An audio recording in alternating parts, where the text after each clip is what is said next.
सियाणे तोते जी ही कहानी आखिर ताईं ॾिसंदा। जेकॾहिं तव्हां चैनल ते नवां आहियो त चैनल खे सब्सक्राइब ज़रूरु कंदा। घणो वक़्तु अॻु हिंदुस्तान में हिकु वापारी रहंदो हो। हिकु भेरे हुन सोचियो त हितां कुझु सामान ख़रीद करे बंगाल में विकिणी अचिजे।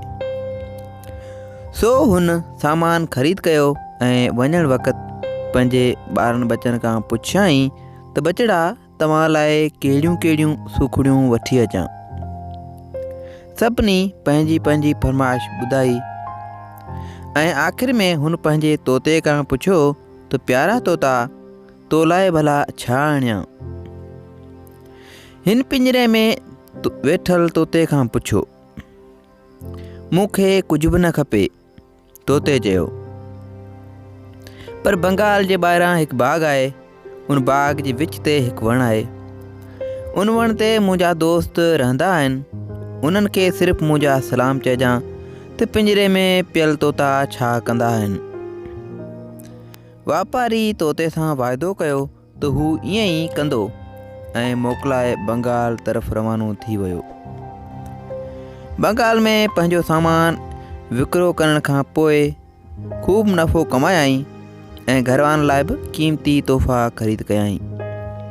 आख़िरी ॾींहं ते हुनखे तोते जो कयल अर्ज़ु बि यादि अची वियो।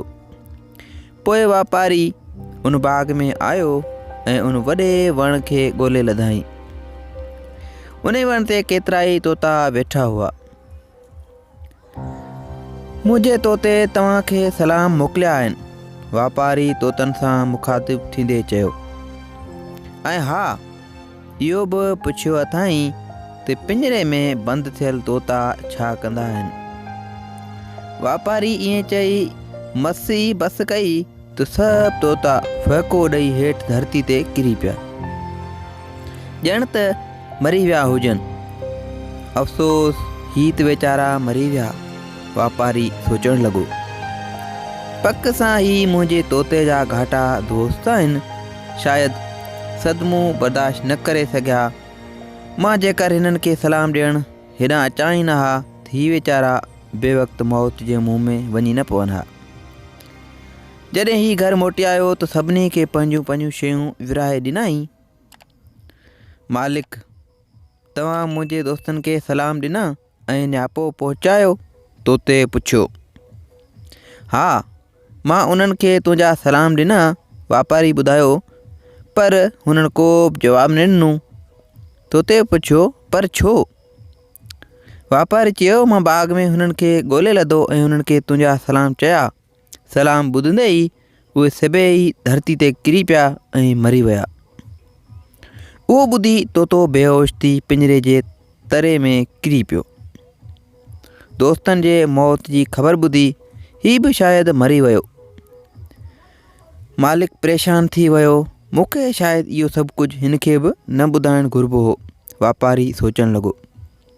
ऐं वापारी हिन तोते खे पिंजरे मां कढियो ऐं पोइ दरी मां ॿाहिरि खणी उछलायई। वापारी जीअं ई तोते खे ॿाहिरि उछलायो त तोतो आज़ादु थी वियो ऐं पर फड़काए परे उॾामी वियो।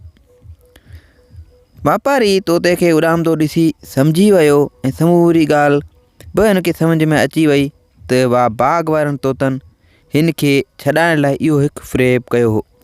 साथियो, उमेदु आहे त हिन कहाणी जो मक़सदु तव्हांखे सम्झ में अची वियो हूंदो। वधीक वीडियो जे लाइ असांजे चैनल खे सब्सक्राइब कंदा।